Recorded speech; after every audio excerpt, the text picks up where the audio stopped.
Good morning, everybody. It's Thursday, November 21st, and we're going to start our prep here for the ES today. We had a perfect roller coaster yesterday, a nice move down, a little bit of chop before grinding back up at the end of the day to being right where we started. Do you ever wonder why this happens and who is in the market making these moves? Do you want to review how you can capitalize on these and be more prepared next time? We're going to cover those and our top trade ideas today. Very quickly, though, a quick reminder, derivatives trading is inherently risky and past performance is not indicative of future returns. If we look at yesterday, we started the day with our down move. As we had expected, we laid out for you that NVIDIA earnings were yesterday after the bell, and there wasn't any insurance in the market to protect the capital, with the fund managers and their capital that they have. And so we were looking for those insurance purchases to come in. We mentioned that yesterday morning that those would carry through for the day.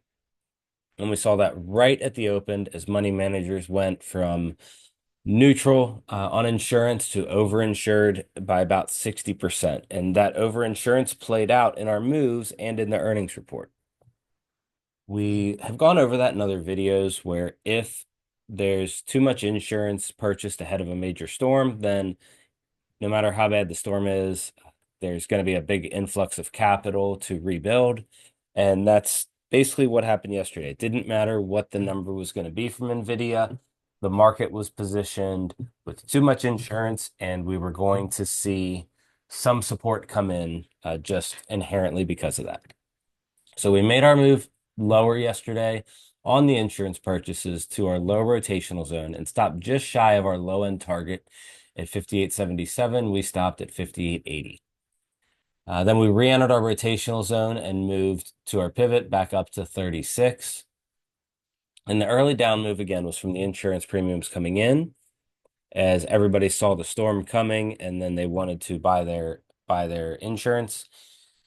And then those insurance sales side will push the market back up to cause the premiums to drop so they can de-risk their books. This is all a game of risk. It's a matter of understanding who's at risk and where. And if you understand how you can assess risk and there's insurance in the market and the protection, you can really see the turning points coming in.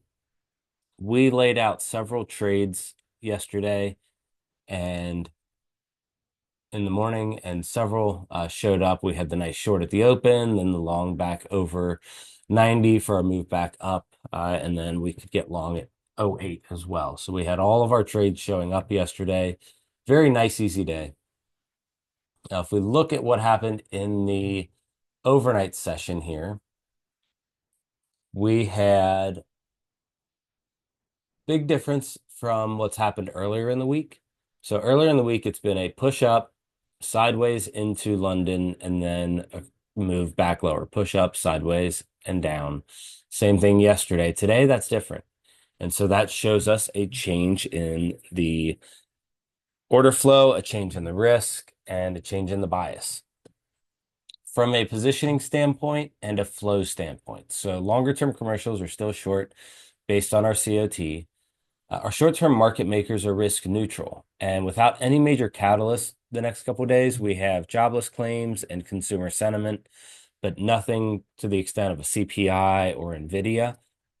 This will favor a move to the risk compressing environment, and these market makers for now will be much less of a factor. On the mechanical side, the shift here is we went from a $60 million bid to a $6 billion bid in the market. And now our offer has moved up as well. So we have a $9 billion offer under 58.64 or over 60.12. So this has changed our market expectations today again. With fund managers mostly fully invested at 92%, they have a little bit of room to grow before they would start buying on margin. The big thing we have to watch is the hedging into the weekend. The insurance that they would buy, same thing we saw in October of 2023. when the Israel-Hamas conflict began, where Fridays everybody would buy protection for the weekend, and then Mondays we'd see that support bid come back. That's what we'll watch for tomorrow. And then since we did have that insurance yesterday, that won't be able to transact until fully at the open today.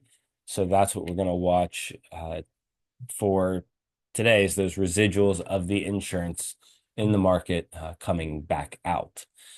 So we had our risk event fall off, and unless a new one pops up, this will become more supportive. Our mechanicals have turned into larger buyers, and we have more clearly defined levels now at 59.36, and 59.53 is a bigger level now as well.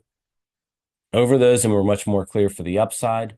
So we'd be looking for 59.66, 59.88 up to that 60.12 area. Our rotational zone today is 59.66 down to 59.04.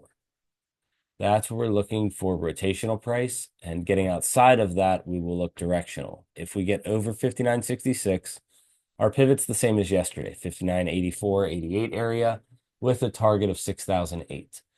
If we get under 59.04, then our pivot, same as yesterday, 58.88 with a target of 58.77. And this hasn't changed much, but we are getting closer to making an outsized move and looking for a directional move in the market. The signs are starting to build up. So that's what we're going to watch for today. If these videos help you, please like and subscribe, and have a great and safe day trading out there.